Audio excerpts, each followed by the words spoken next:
감사합니다. 한 번 더 기도하겠습니다. 영원하신 하나님 감사합니다. 멀리서 이사 오셔서 우리 교회로 김인덕 권사님 인도해 주심을 진심으로 감사합니다.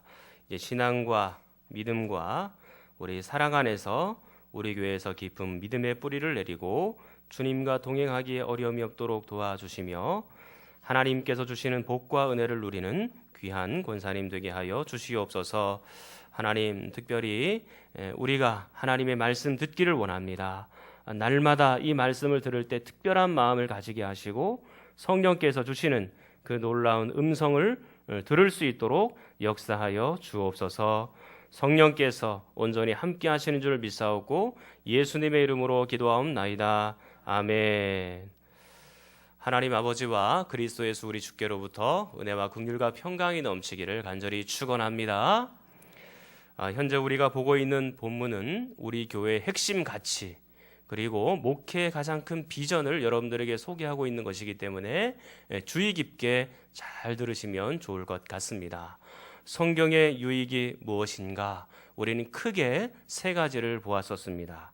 15절 말씀에 보니까 또 어려서부터 성경을 알았나니 성경은 능히 너로 하여금 그리스도 예수 안에 있는 믿음으로 말미암아 구원에 이르는 지혜가 있게 한다 그랬습니다.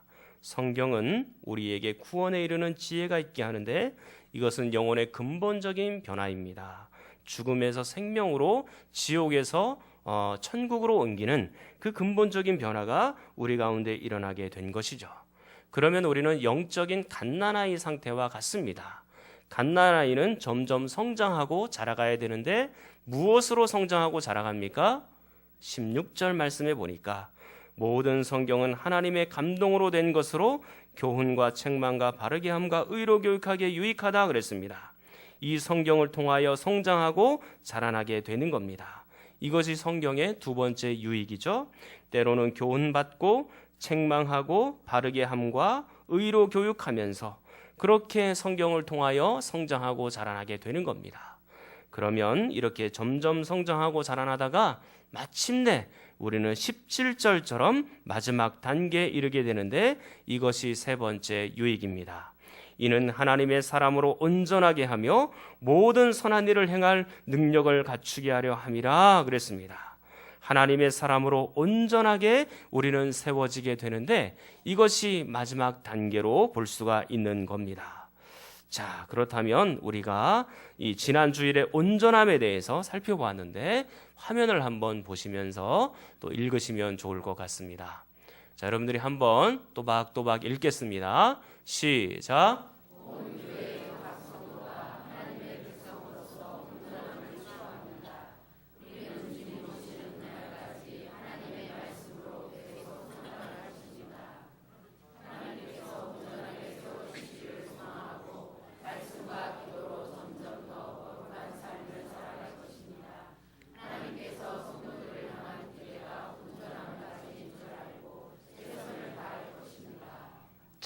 이 말씀, 이 구절을 가만히 보면 우리가 계속해서 성장하여 마지막 단계인 온전함까지 이르는 것을 추구한다 그렇게 표현하고 있습니다.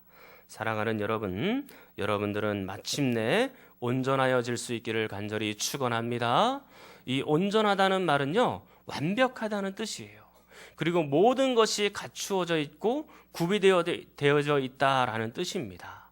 그래서 우리가 온전한 상태, 그리고 장성한 상태, 그리고 어른의 상태를 각각 말하고 있는 것인데 온전함의 유일한 모범과 표준이 있습니다. 그분이 바로 예수 그리스도이십니다. 그래서 그 예수 그리스도를 점점 닮아가기를 원하는데 예수 그리스도의 신앙과 믿음을 점점 닮기를 바랍니다. 그리고 예수 그리스도의 간절한 기도를 담기를 원하고 예수 그리스도께서 온유한 성품과 그리고 예수님의 인자하심과 그 예수님의 겸손하심도 그 모든 성품도 닮아가는 성도들이 되기를 간절히 축원합니다. 사랑하는 성도 여러분들은 하나님의 사람이에요. 갓난아이에서 성장을 거듭거듭하여서 마침내 온전한 데까지 이루어가는 것이 우리 교회의 목적과 목표가 될 것입니다. 오늘은 영혼의 성장 단계에 있어서 또 다른 마지막 단계를 여러분과 함께 보고자 합니다. 자, 17절 여러분이 한번 읽겠습니다. 시작.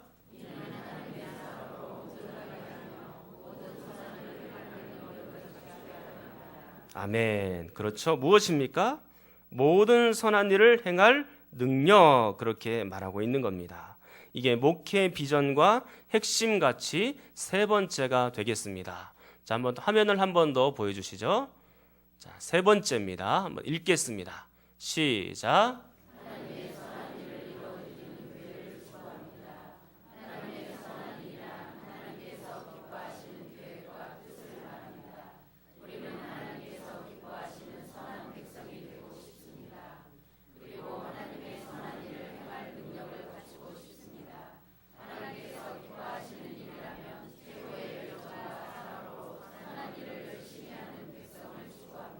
그렇습니다. 혹시 저만 선한 일을 추구하고 싶어하는 마음이 드는 건 아니죠? 우리 모든 성도들이 다 그런 마음을 가지고 계셔야 됩니다. 이 선하다는 말이 어떤 의미인가? 구약 성경 창세기에 보면 첫째 날부터 여섯째 날까지 하나님께서 각각 창조하시고 나서 맨 끝에 붙여두신 말씀이 있습니다. 뭐라고 되어 있습니까? 하나님 보시기에 좋았더라, 그렇게 말씀을 했죠. 이 좋았더라라는 뜻이 구약 성경은 히브리어로 기록이 되어 있으니까 토브라는 말입니다. 근데 이 토브라는 말을 이 신약의 언어인 헬라어로 번역을 하면 아가도스 또는 칼로스 이렇게 번역을 할 수 있는데요. 지금 디모데후서 3장 17절에 선하다라는 말이 있지 않습니까? 이것이 바로 아가도스라는 단어입니다. 그러니까 좋다라는 단어, 선하다는 단어, 이게 같은 의미인데 선하다는 말은 무엇인가? 하나님께서 좋아하시는 것이 바로 선한 것이다. 그리고 하나님께서 기뻐하시는 것이 바로 선한 것이다. 그렇게 말씀드릴 수가 있는 것입니다. 하나님께서 왜 우리를 구원하셨을까? 그리고 하나님께서 왜 우리를 천국 가는 백성으로 만들어 주셨을까요? 하나님께서 왜 오늘도 우리의 영혼을 성장시키시고 그리고 우리의 영혼이 온전하게 되기를 바라실까요? 그 이유가 무엇일까? 여러분들이 핵심 가치를 읽으면서 맨 끝에 가로로 성경 말씀이 하나 딱 담겨 있는 걸 보셨을 겁니다. 디도서 2장 14절인데 그것을 한번 찾아보겠습니다. 디모데 후서 바로 뒤에 있는 성경입니다. 디도서 2장 14절입니다. 디도서 2장 14절 신약성경 348쪽입니다. 디도서 2장 14절입니다. 디도서 2장 14절 여러분이 한번 읽겠습니다. 시작.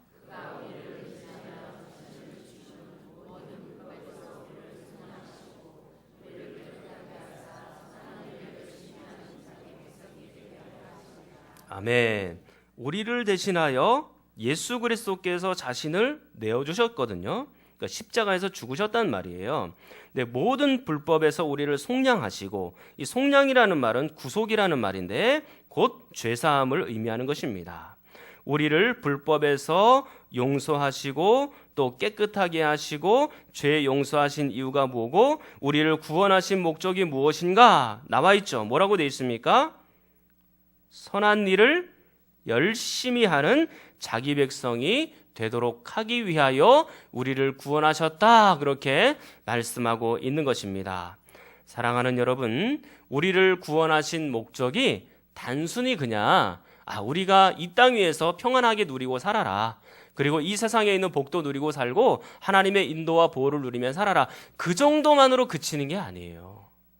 우리를 구원하신 목적은 하나님의 선한 사업과 선한 일을 위하여 최선을 다하여 감당하는 그런 사람으로 만들기 위해서 우리를 구원하셨다. 그렇게 말씀하고 있는 것입니다. 사랑하는 여러분, 하나님께서 좋아하시고 기뻐하시는 선한 일을 많이 감당하는 여러분이 되기를 간절히 축원합니다. 사실은 이것이 하나님께로부터 받은 가장 큰 복 중에 하나입니다. 만약에 대통령이 나에게 와서 이런저런 일을 좀 맡아달라고 이야기를 하면 여러분들은 어떻게 대답하시겠어요? 대부분의 많은 사람들은 그것을 굉장히 영광스럽게 생각을 할 거예요. 그런 것처럼 하물며 우리 하나님은 온 천지 주인 아니십니까? 근데 그 주인께서 나에게 오셔서 선한 일을 좀 맡아주어라. 그리고 선한 일을 좀 감당해주면 좋겠다. 나에게 그렇게 맡겨주신 거예요. 그러니까 우리가 얼마나 영광스럽고 얼마나 복되고 얼마나 감사해요. 그래서 우리는 이것이 우리의 핵심 가치, 비전이 될 만하다. 그렇게 생각하고 판단하고 있는 겁니다.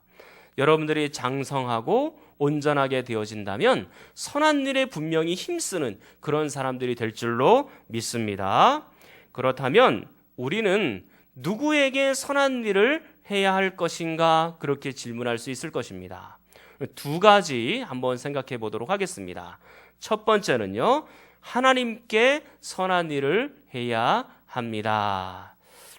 마태복음 25장으로 한번 가보겠습니다. 마태복음 25장입니다. 신약성경 맨 앞에 있는 것이니까요. 마태복음 25장 42쪽 되겠습니다. 신약성경 42쪽 마태복음 25장입니다.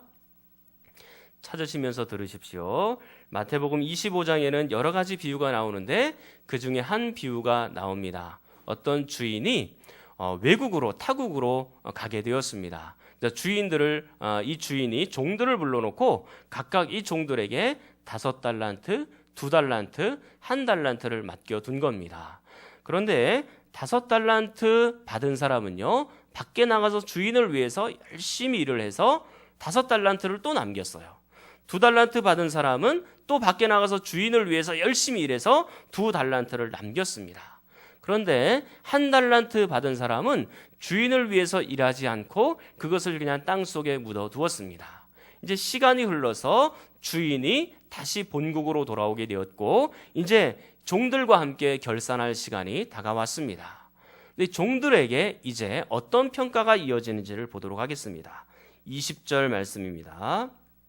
25장 20절 5달란트 받았던 자는 그렇게 나와 있죠. 그에게 21절 그 주인이 이르되 잘하였도다. 뭐라고 나옵니까? 착하고 충성된 종이라 그렇게 칭찬받고 있습니다. 22절에 보니까 2달란트 받았던 자도 나오지요. 그 사람에게도 23절에 그 주인이 이르되 잘하였도다. 뭐라고 나옵니까? 착하고 충성된 종이라고 평가하고 있습니다. 여기서 이 착하다는 말이요, 디모데후서 3장 17절에 선하다라는 말과 원문에서는 똑같은 단어예요. 그러니까 착하고 충성된 종이라고 하나님께서 그들을 각각 평가를 하셨어요. 그러면 1달란트 받은 사람은 어떻게 평가를 받고 있을까요? 자, 26절을 한번 보겠습니다. 26절 여러분이 읽겠습니다. 시작.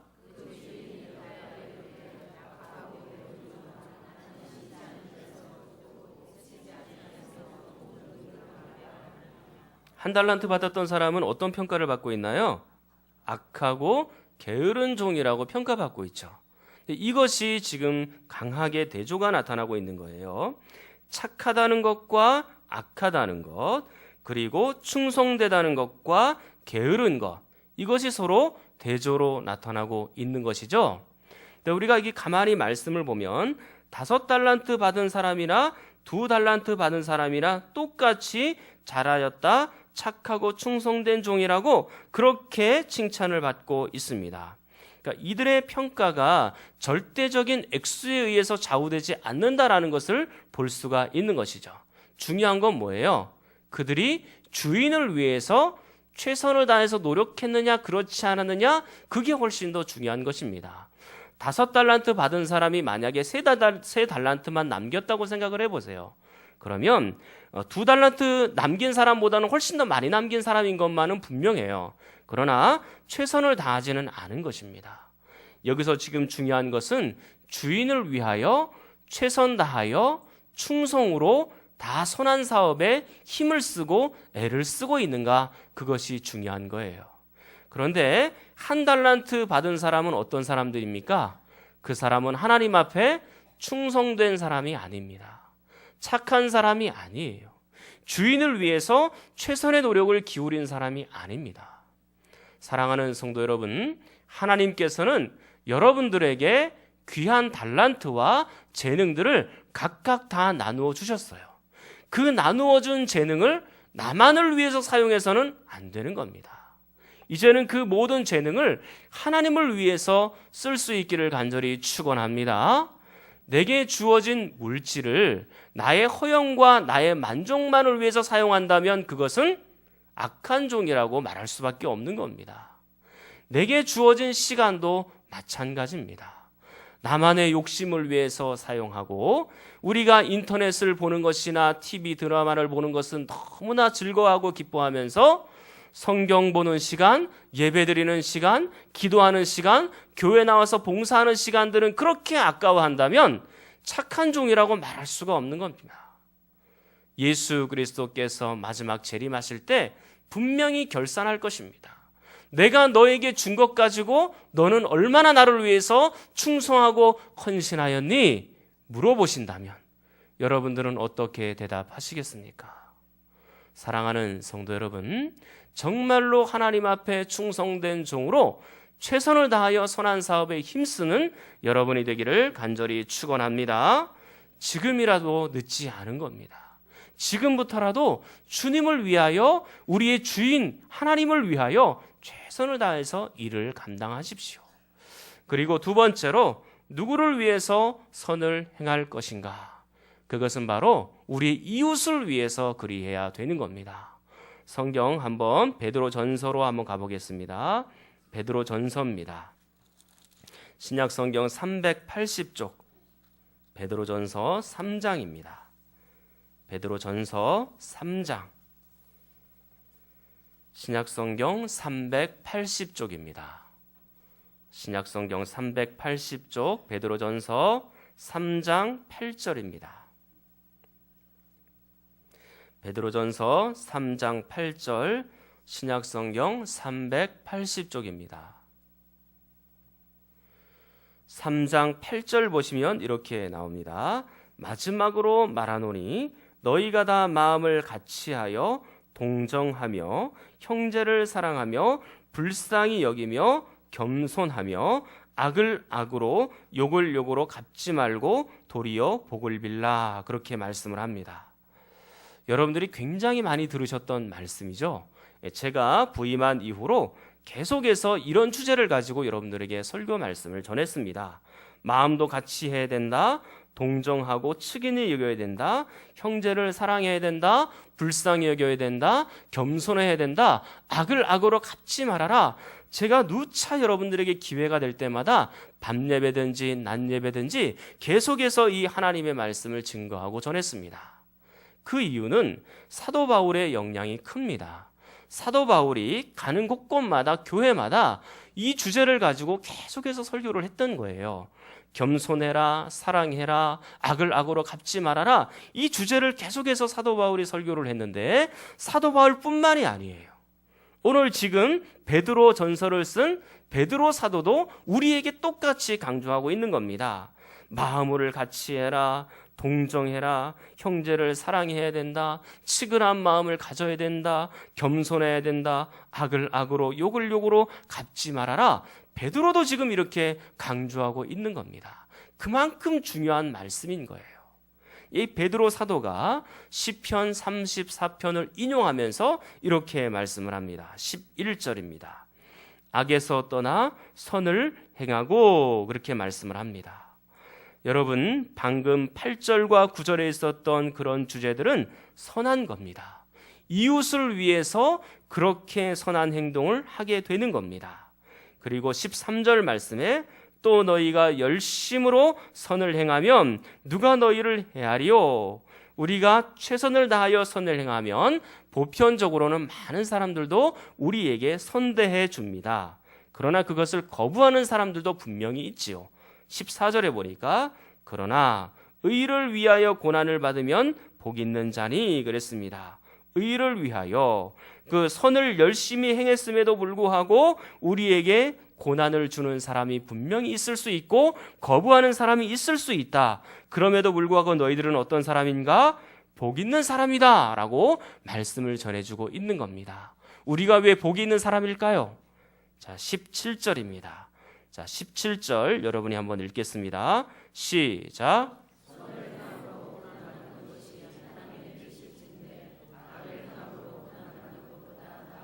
아멘. 우리가 왜 고난받는 것이 복이냐면 하나님의 뜻을 이루어드리기 때문에 이것이 복된 사람이라고 표현하고 있는 거예요. 근데 가만히 보시면 고난받는 것이 하나님의 뜻이다 이렇게 얘기를 했으니까 우리 하나님은 우리가 고난받고 막 힘들어하고 이런 것들을 좋아하시는 분인가? 그렇게 오해할 수가 있습니다. 그러나 17절 말씀을 가만히 보시면 선을 행함으로 고난받는 것이 하나님의 뜻이라 그랬습니다. 그러니까 선을 행하는 것이 하나님의 뜻인 거예요. 선을 행하는 것이 하나님의 뜻인데 그 선을 행하다가 때로는 우리에게 저항이 부딪히고 여러 가지 어려움이 온다 할지라도 그럼에도 포기하지 말아라. 그것은 하나님의 뜻이기 때문이다. 그렇게 우리에게 말씀 전해주고 있는 겁니다.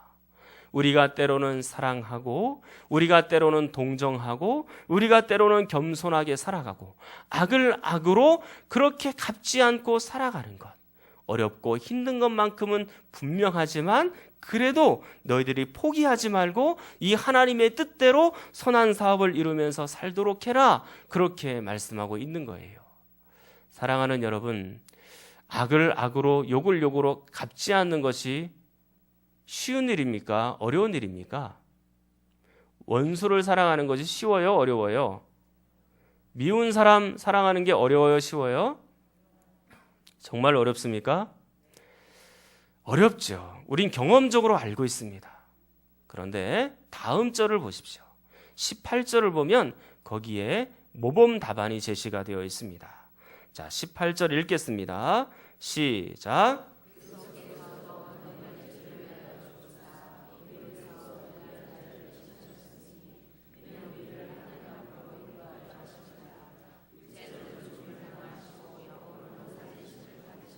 아멘. 잘 보십시오. 과거의 우리 모습이 다 드러나 있습니다.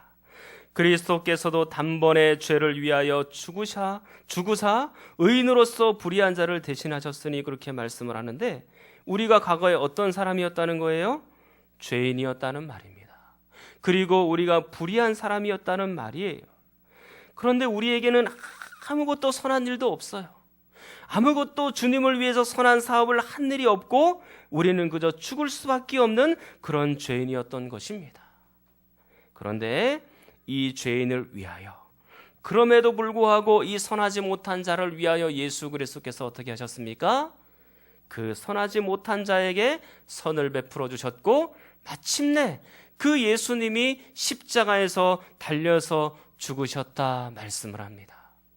그리고 지금도 그 예수 그리스도는 우리를 동정하시고 우리를 사랑하시고 우리를 측은히 여겨주시고 우리에게 여전히 겸손한 모습으로 다가오셔서 늘 말씀해 주시고 도와주시는 예수님을 알 수가 있습니다.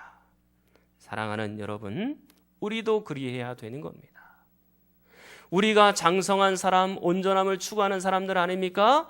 그렇다면 예수 그리스도를 본받아서 예수님께서 우리와 같은 불의한 자를 위해 죽으신 것처럼 우리도 불의한 사람들을 용서하면서 그렇게 살아가야 된다 말씀하고 있는 거예요. 사랑하는 여러분, 예수님의 십자가를 바라보십시오. 예수님께서는요, 그 십자가를 지신 것이 나만을 위해 진 게 아니에요. 지금도 내가 미워하고 있는 그 옆에 있는 사람을 위해서도 예수님께서는 십자가를 지고 돌아가신 겁니다. 예수 그리스도의 십자가를 기억하고 묵상하면 측은함이 생겨요. 불쌍한 마음이 생깁니다. 막 미워하는 마음이 있다가도 예수님의 그 십자가를 바라보고 기도하는 순간 그 사람이 참으로 사랑스러워지고 언젠가는 불쌍한 사람이라는 것을 깊이 마음속에 알게 되는 겁니다. 사랑하는 성도 여러분, 이제 여러분들이 이 말씀을 들었으므로 이웃을 향해서도 선한 일을 할 수 있는 여러분이 되기를 간절히 축원합니다. 그런데 한 가지 주의점이 있어요. 그게 뭐냐면 우리가 선한 일을 하는 것이 구원의 조건은 아니다, 그 얘기입니다. 마태복음 19장 16절에 보면 어떤 한 부자 청년이 와서 이렇게 묻습니다. 내가 무슨 선한 일을 하여야 영생을 얻게 되겠습니까? 라고 물어봤어요. 어떤 선한 일을 해야 영생을 얻습니까? 많은 사람들이 이렇게 물어봅니다. 뭔가 선한 일을 하고 착한 일을 해야지만 구원을 얻는 것처럼 그렇게 생각하는 경우들이 많아요. 그러나 그것은 순서가 잘못된 겁니다. 우리가 선한 일을 많이 해서 구원을 받는 게 아닙니다. 구원은 어떻게 받는 거예요? 오직 하나님의 은혜로 받는 거예요. 하나님께서 은혜를 베푸셔서 믿음을 우리 가운데 주시면 우리가 구원을 받게 되는 겁니다. 그 다음에 선한 일을 감당하게 되는 거예요. 순서가 중요합니다. 선한 일을 해야 구원받는 게 아니고 구원을 받고 난 이후에 선한 일들을 감당하는 사람으로 변하게 되는 거예요. 이 순서를 여러분들이 꼭 기억하시면 좋을 것 같습니다. 이제 마지막 결론으로 아까 화면에서 보셨던 것을 한번 쫙 읽고 오늘 말씀을 마치도록 하겠습니다. 자, 한 번 더 읽겠습니다. 시작. 하나님의 선한 일을 행하는 교회를 축복합니다. 하나님의 선한 일이란 하나님께서 기뻐하시는 교회가 뜻을 바랍니다. 우리는 하나님께서 기뻐하시는 선한 백성이 되고 싶습니다. 그리고 하나님의 선한 일을 행할 능력을 갖추고 싶습니다. 하나님께서 기뻐하시는 일이라면 최고의 열정과 사랑으로 선한 일을 열심히 하는 백성을 축복합니다. 그렇습니다. 우리는 정말로 온전하게 되어지고 선한 일을 행할 능력을 갖추는 여러분이 되기를 간절히 축원합니다. 하나님의 영광을 위하여 그리고 이웃들을 위하여 선한 일들을 많이 감당해서 마지막 때에 하나님께서 잘했다, 착하고 선하고 충성된 종아, 그렇게 인정받는 여러분이 되기를 간절히 축원합니다. 우리 통성으로 함께 기도하겠습니다. 하나님 아버지, 우리 교회가 하나님 말씀으로 건강한 교회가 되게 하여 주시옵소서. 하나님 말씀으로 성장하고 또 성장하여 마침내 온전함에 이르게 하시고 선한 일을 행할 능력을 얻게 하여 주시옵소서. 이 하나님의 말씀이 우리를 변화시켜 주시고 말씀을 듣고 읽고 묵상하고 행하여 착한 종이라 선한 종이라 칭찬받게 하여 주시옵소서. 우리 주여 한번 부르짖고 기도합니다. 주여.